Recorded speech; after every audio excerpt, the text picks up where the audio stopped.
इस वक्त की बहुत बड़ी खबर आपको बता दें, हिजबुल्ला और इजराइल के बीच जो जंग चल रही है उससे जुड़ी ये जानकारी सामने आ रही है, जहां पर इजरायली पीएम बेंजामिन नेतन्याहू के घर पर ड्रोन अटैक का बड़ा दावा किया गया है। अरे इजराइल के प्राइम मिनिस्टर नेतन्याहू के घर पर एक ड्रोन अटैक हुआ है। ये ऐसी खबर है जिसने सोशल मीडिया पे तहलका मचा दिया है।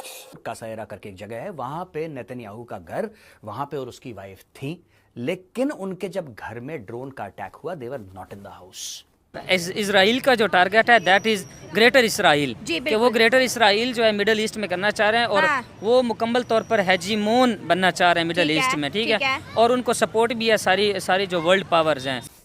सबसे पहले तो मुझे एक बात ये समझ में नहीं आ रही कि ये इंफॉर्मेशन लीक कैसे हुई कि नेतन्याहू उस वक्त कहां पे है। को आइडिया ही नहीं था कि हिजबुल्ला इतनी बड़ी हिम्मत करेगा कि हैं तो करीब ही, इतना मतलब रॉकेट की या ड्रोन की रेंज होती है, ठीक है, और उनको आइडिया नहीं था और अचानक आके उन्होंने फायर कर दिया, ड्रोन ने अटैक कर दिया। तो ये चीज़ हो सकती है अनप्रिपेयर्डनेस। 70 किलोमीटर दूर से ड्रोन आया, somebody is controlling it, 70 kilometre control कर रहा है।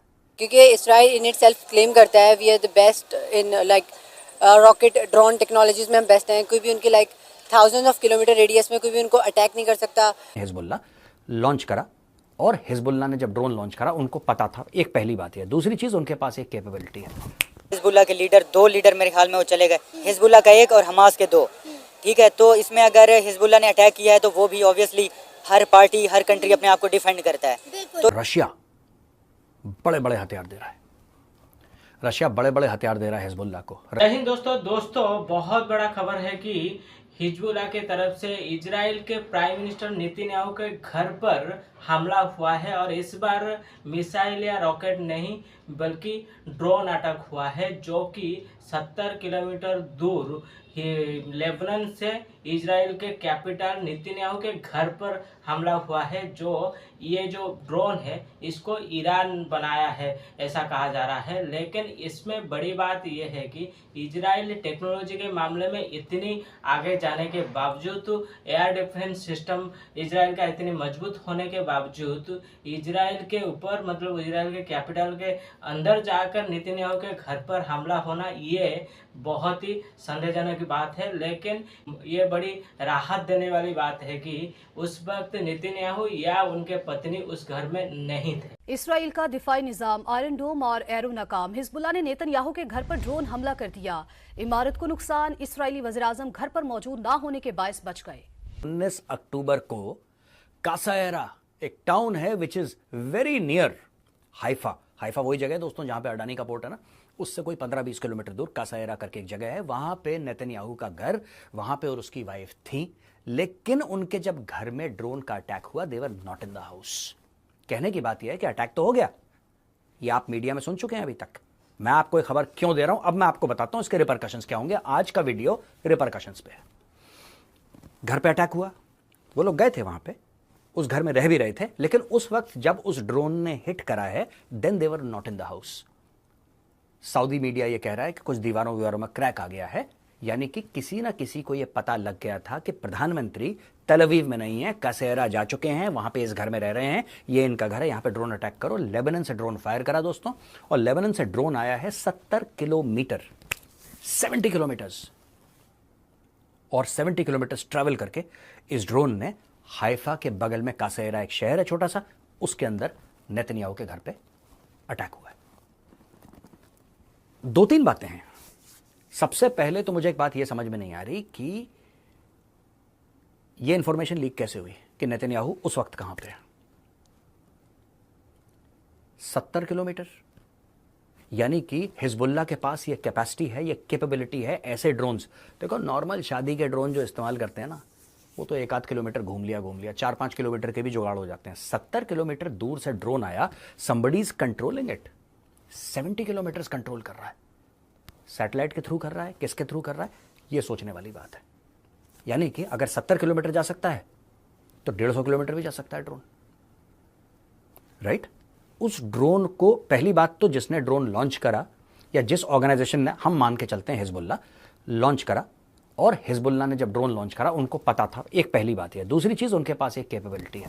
चाहिए तो मेरा ख्याल है कि ये नहीं रुकेगा। और मिडिल ईस्ट अगर रियलिस्टिकली देखा जाए, हम आइडियली तो कह सकते हैं मुसलमान ये कर देंगे, वो कर देंगे। जज्बा है, जंग है, शहादत है, पर्सपेक्टिव थ्योरी के लिहाज से हम देखें तो उसके लिहाज से मुसलमानों ने कुछ भी नहीं करना, ना सऊदिया ने करना। एक ही है ईरान जो इनको, क्योंकि ईरान खुद जंग में फंस गया है ना। वही ना, वो उसको ये पहले से भी कर रहा है। तो वो हमेशा से सबको पता है कि उसने अमेरिका की भी नहीं सुनी, उससे भी नहीं वो मतलब डरा, ना उससे वो अफरेड हुआ, और ना अब इनके खिलाफ भी मतलब वो जितना पॉसिबल हो सका वो करेगा। तो अपनी आप तरफ ये से कह रहे हो कि ये जो अटैक है ये इसराइल को और गुस्सा दिलाएगा और इसराइल और हमले तेज करेगा? ये बिल्कुल होंगे, और इसराइल जानबूझ के भी उनको मतलब Relief फोस्टर देता है, करता है हाँ, कि कि हमें attack अटैक करो, हाँ। ताकि हमें बहाना मिले। हो सकता है ये प्लानिंग हो ना, वरना इसराइल plan। ये यस मैं एग्री करती हूँ Pre-planned। कि इसराइल के पास इतना स्ट्रॉन्ग है डिफेंस, ये ड्रोन एंटर ही नहीं हो सकता। और फिर देखे ये भी एक बहुत बड़ी इसराइल की प्लानिंग, घर में भी कोई नहीं है। These are very deep politics. ये हाँ। बहुत गहरी पॉलिटिक्स है वर्ल्ड में जो चल रही है। हम लोकल इंडिविजुअल्स जिन्होंने या शायद इतने इनलाइटेड नहीं है या उन्होंने पढ़ा हुआ नहीं ये चीज़ डीपली, उनको मतलब इसराइल खुद रास्ते खोल रहे हैं। बिल्कुल वो चाहते हैं कि हम पे अटैक होता। उनका जो आयरन डोम है वो पूरी दुनिया में सबसे बेस्ट है, लेकिन जितने मल्टीपल अटैक्स उन पे हो रहे हैं, उनका जो सिस्टम है वो भी चॉक डाउन हो रहा है। ये नहीं है कि वो नहीं हो रहा।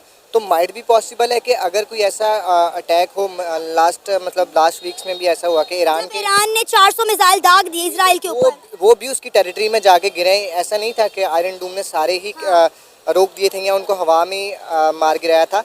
तो ये भी पॉसिबिलिटी है कि गिरा हो। हाँ, ये टाइमिंग इम्पॉर्टेंट है कि वो जो तब घर में नहीं थे तब गिरा है, और उसके बाद की जो स्टेटमेंट्स आ रही हैं वो इम्प्लीकेशंस हैं, वो रीजनल इम्प्लीकेशंस बहुत ड्रास्टिक हैं। जो स्टेटमेंट्स हैं कि हम सही कर रहे हैं, जैसा कि उनकी एक आइडियोलॉजी है ग्रेटर इसराइल की जो बनाने की, तो उसी के ऊपर वो लगे हुए, इसलिए उन्होंने मल्टीपल फ्रंट्स पे अपने जो है ना वो टेरिटरीज ऑक्यूपाई करते जा रहे हैं, जो कि that will be the great graveyard instead of greater Israel.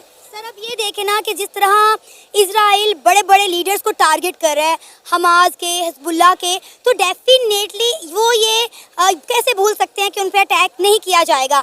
अब आप देखें कि कल परसों की बात है जो उन्होंने एक बड़ा लीडर उनका मारा, तो डेफिनेटली हर एक्शन का एक रिएक्शन होता है जो आना होता है। लेकिन नेतन्याहू का कहना है जब तक इन आतंकियों को, जो हिजबुल्लाह का जितने भी आतंकी है, इनको जब तक मिटा नहीं देते तब तक इजराइल शांत नहीं बैठेगा। इजराइल इनको ढूंढ कर मारेगा। लेकिन इसमें बड़ी बात यह है कि 70 किलोमीटर दूर से जब ये ड्रोन जाकर अटैक हुआ उस वक्त मतलब उसको कोई ऑपरेट किया हो, मतलब कर रहा होगा, लेकिन उसको कैसे पहुंचने दिया इजराइल के डिफेंस सिस्टम इतनी मतलब आगे तक है, इतनी अच्छा टेक्नोलॉजी है, लेकिन उसके बावजूद भी कैपिटल के अंदर घुसकर नेतन्याहू के घर पर हमला हुआ। तो लोगों का कहना है कि ये हो सकता है कि इजराइल अपने आप को मतलब प्रोटेक्ट करने के बजाय ये हमला होने के लिए मतलब देता है, जो कि हमला होने के बाद इजराइल इनके ऊपर हमला करेगा।